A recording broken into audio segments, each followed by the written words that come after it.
Kalau sudah dikenal silahkan. Kalian mau menyembah dia dengan cara apa? Saat pertama melahirkan saat kedua melahirkan saat ketiga. Ketika saat ini gumulung manunggal dan menyebar memenuhi seluruh seantero alam semesta.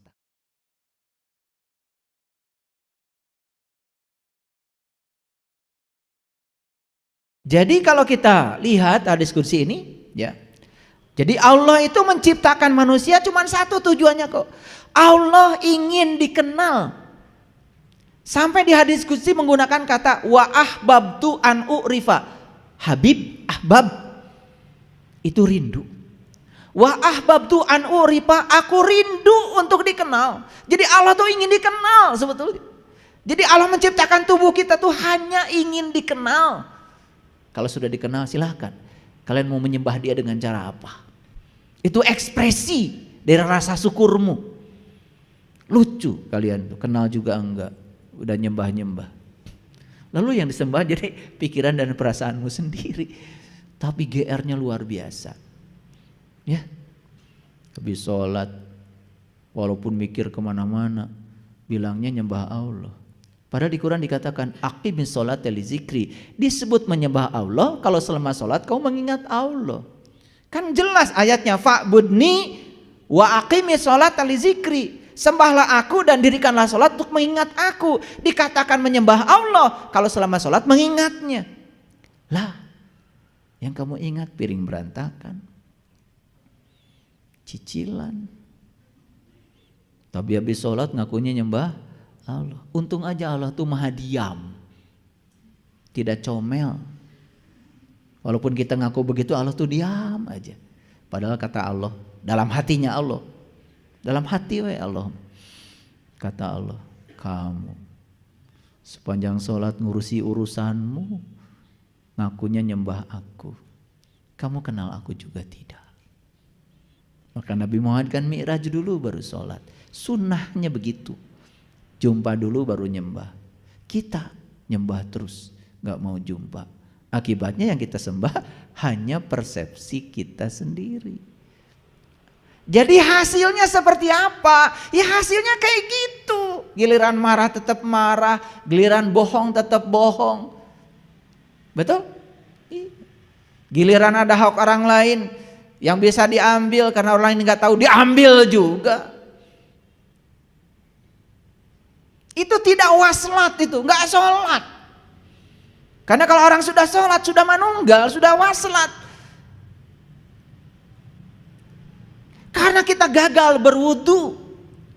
Karena selama ini kita mengatakan wudu bersuci. Padahal wudu itu artinya berpisah. Berpisahlah kamu dengan selainnya. Kemudian sholat. Maka otomatis kamu akan manunggal bersamanya. Jadi wudu dan sholat itu satu paket. Kalau tahu ilmunya.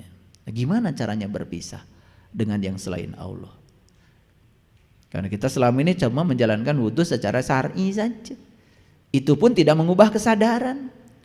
Makanya Nabi Muhammad mengajarkan doa-doa wudu, mengafirmasi tubuh.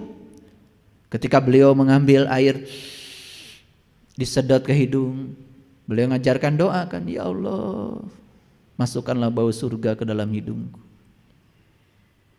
Ketika membasuh wajah, ya Allah, putihkan wajahku dengan cahaya. Ketika membasuh kaki, ya Allah, kuatkan kakiku dalam menjalani syiratmu. Ada afirmasi yang diajarkan. Kita wudu, dah, penting mah basuh.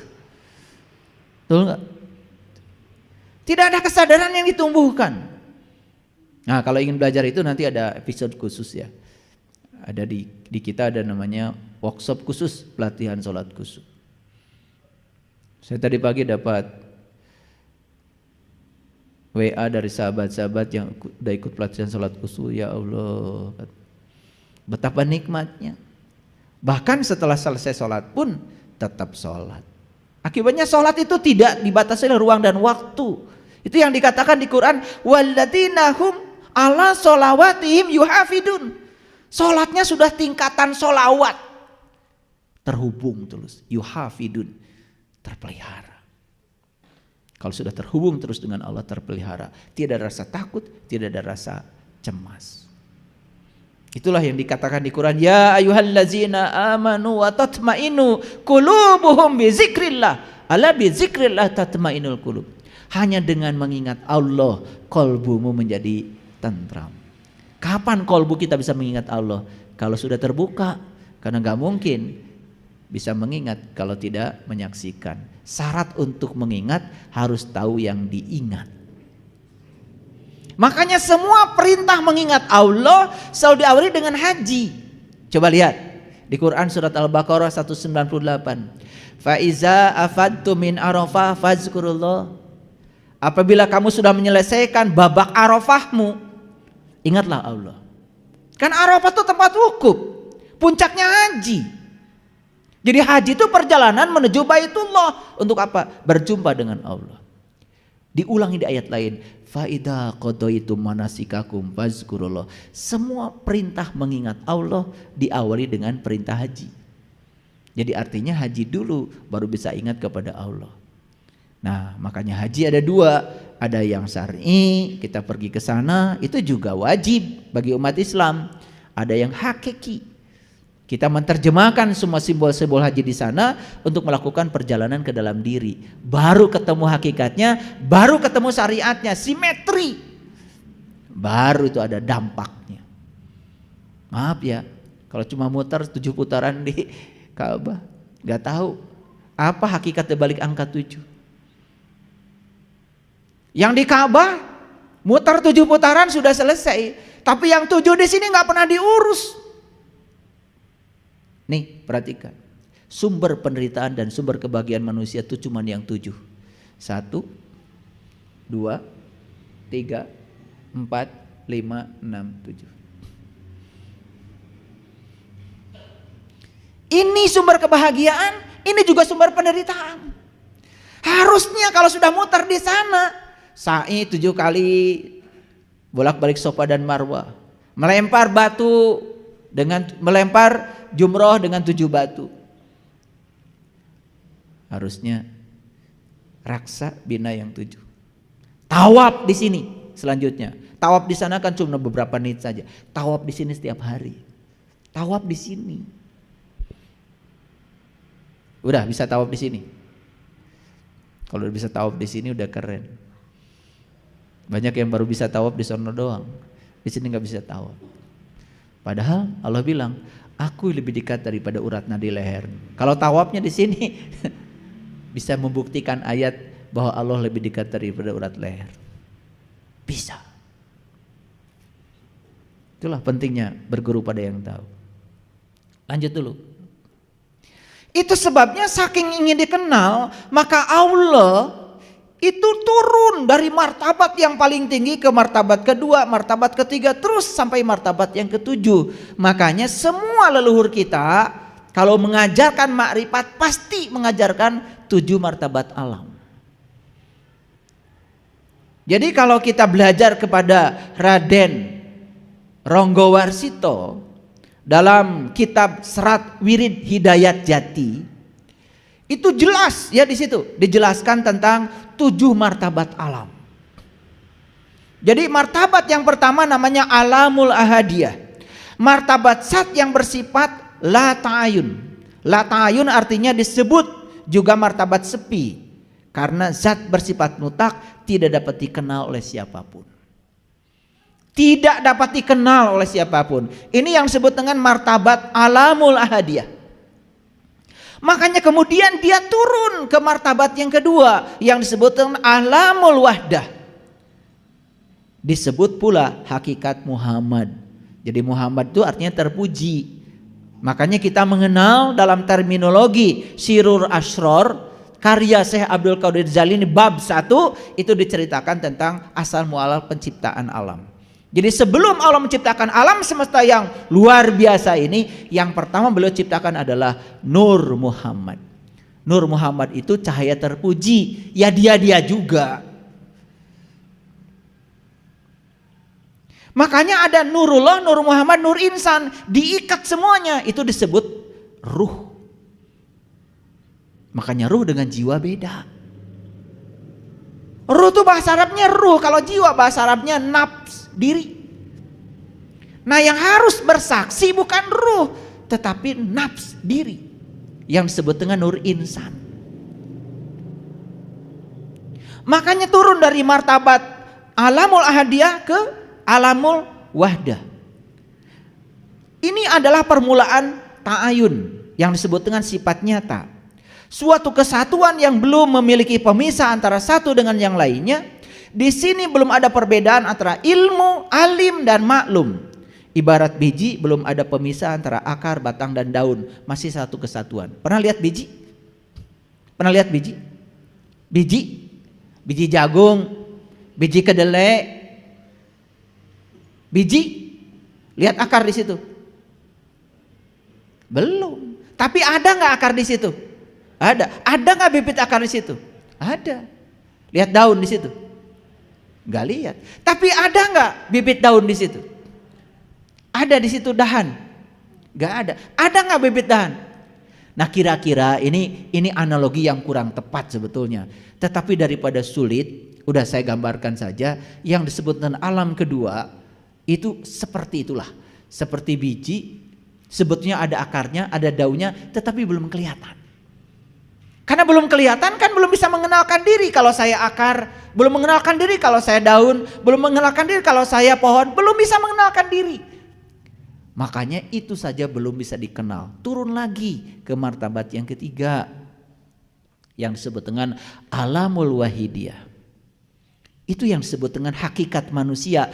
Ini pun baru hakikat manusia, hakikat manusia yang disebut dengan jiwa. Makanya, maaf, saya potong dulu sampai di sini. Nurullah, Nur Muhammad, Nur Insan, Gumulung Manunggal disebutnya adalah ruh. Nah, Nur Insan ini harus bersaksi pada Nurullah dan Nur Muhammad. Kalau dia sudah bersaksi pada Nurullah dan Nur Muhammad, itu sudah mengalami syahadat sejati. Makanya Raden Ronggowarsito menyebut kitabnya beliau itu adalah Serat Wirid Hidayat Jati. Jadi apakah ini cocok dengan ajarannya Al-Quran? Cocok. Kan di Quran disebut laqad kafaral ladzina qalu innallaha salisu salasa. Kafirlah orang-orang yang mengatakan Allah salah satu dari yang tiga. Berbicara tentang Allah ya harus Nurullah, Nur Muhammad, Nur Insan. Satu kesatuan itu namanya tauhid. Itu dijelaskan dalam Quran surat Al-Maidah ayat 73. Nanti bakal masuk ke situ kalau yang mau belajar lebih lanjut.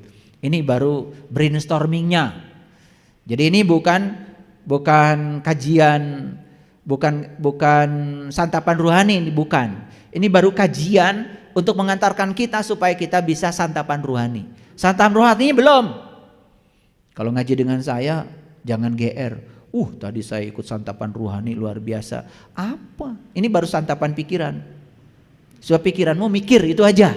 Santapan ruhaninya belum. Kalau mikir nanti akan sampai di mana ruhani kita bisa menyantap. Ruh itu jiwa, ruh itu adalah nur, maka makanan ruh adalah nur pula.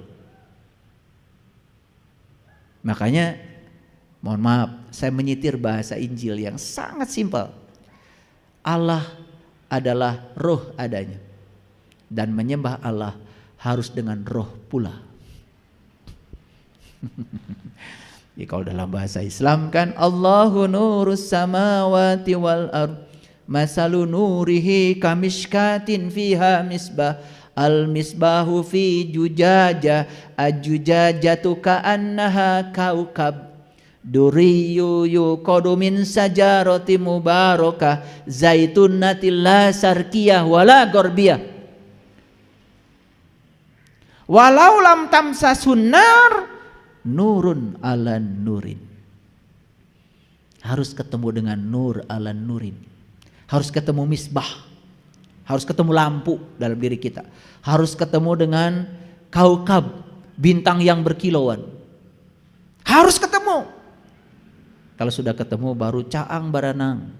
Ternyata dalam diri kita itu tidak poek mongkleng buta rajin, caang baranang. Itu namanya menemukan kota terindah dalam diri. Disebut Madinatul Al-Munawwarah. Makanya hijrah dari Mekah ke Madinah itu hijrah dari kampung ke kota. Gitu bahasa Quran. Nah, jadi alam wahidiyah ini disebut dengan hakikat manusia. Wahidiyah adalah kesatuan yang mengandung kejamakan dan merupakan ta'ayun yang kedua. Pada tahap ini setiap bagian telah tampak terpisah-pisah dengan jelas. Dari ketiga martabat batin itu, ahadiyah, wahdah, wahidiyah sudah mulai jelas. Nah, ini yang disebut dengan Allah, Rasul, dan insan.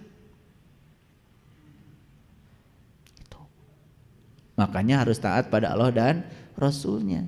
Makanya dalam Quran dikatakan fa iza sawaituhu wa nafakhtu fihi min ruhi faqa'u lahu sajidin. Ketika aku sudah meniupkan ruhku ke dalam tubuh yang sempurna itu, maka hendaklah kamu bersujud.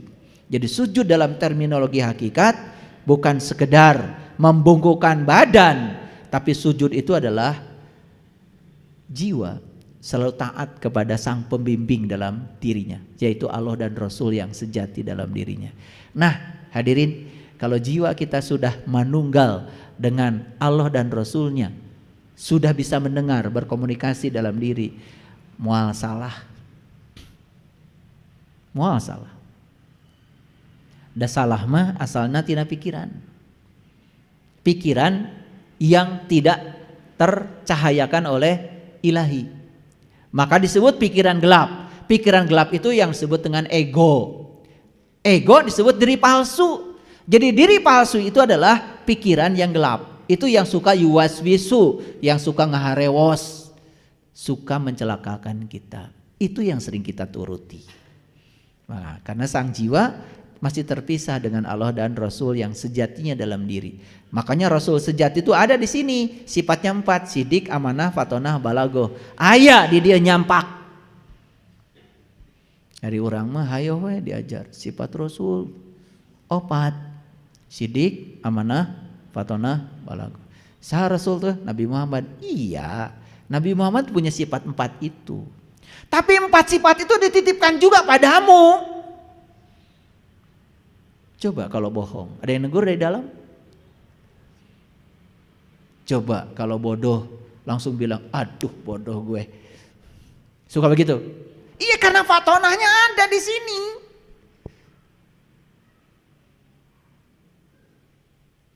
Nyata. Ngan hanya kau, tara diturut kurang. Betul?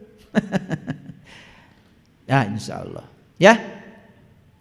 Jadi ketiga martabat batin ahadiyah, wahdah, wahidiyah yang bersifat kodim dan tetap, dari sinilah akan memunculkan martabat lahir dan merupakan ayan kharijah. Itu yang melahirkan 4 martabat selanjutnya. Makanya dikatakan dalam kitab Lao Tse, Lao Tse itu bahasa Cina, kalau bahasa Arabnya Lut. Makanya ada nabi namanya Nabi Lut. Nabi Muhammad bilang carilah ilmu walaupun ke negeri Cina. Jadi Lao Tse sudah menulis sebuah kitab namanya kitab To Te Ching. Di Cina agamanya namanya agama Tukau. Nah, ternyata di dalam kitab To Te Ching juga dikatakan sat pertama, sat kedua, sat ketiga. Sat pertama melahirkan sat kedua melahirkan sat ketiga. Ketika sat ini gumulung manunggal dan menyebar memenuhi seluruh seantero alam semesta. Makanya orang-orang yang sudah tinggi spiritualnya mengatakan Tuhan berada di tubuh yang berbeda. Tuhan yang sama berada di tubuh yang berbeda. Bahasa Qurannya apa? Inna robbaka ahata binas. Sesungguhnya Tuhanmu meliputi segala manusia. Jadi kalau kita melihat orang, lihat hakikat orang. Hakikat orang kan sebetulnya dia juga. Makanya kenapa kita bermusuhan? Makanya apa bedanya malaikat dengan setan? Setan itu melihat Adam cuma melihat Adamnya, luarnya, kulitnya. Karena masih punya penyakit kulit, belum bisa melihat hakikat Adam. Maka disuruh sujud pada alam, gak mau. Malaikat sudah tembus pandang, melihat Adam, bukan Adam, melihat hakikat Adam. Maka disuruh sujud, langsung sujud. Jadi tahu bedanya setan dengan malaikat. Setan itu manusia juga yang masih melihat manusia sebagai manusia saja. Tapi yang namanya malaikat juga sifat yang diberikan pada manusia. Dia sudah bisa melihat manusia sebagai hakikat manusia. Orang yang sudah melihat manusia sebagai hakikat manusia tidak akan terjebak. Tidak akan peperangan mual pasea. Dan nusok pasea mah setan. Ada setan di ruangan ini? Ya, saya cuma ngabsen aja. Karena saya tidak boleh menceritakan setan di belakang. Berarti saya kan mengumpat setan. Itu namanya durhaka. Jadi saya bicara tentang setan langsung di depan setan. Jadi ini tidak termasuk mengumpat. Makanya saya tanya dulu, ada setan di ruang ini? Tadi bilang ada katanya kan. Syukurlah pada ada kan. Jadi setan itu juga manusia juga, bungkelekan. Betul nggak? Huluna segede munding, awakna segede hurang. Ayana dikuring, rupana jiga maneh. Punten ya. Itu bahasa Garutnya mah begitu.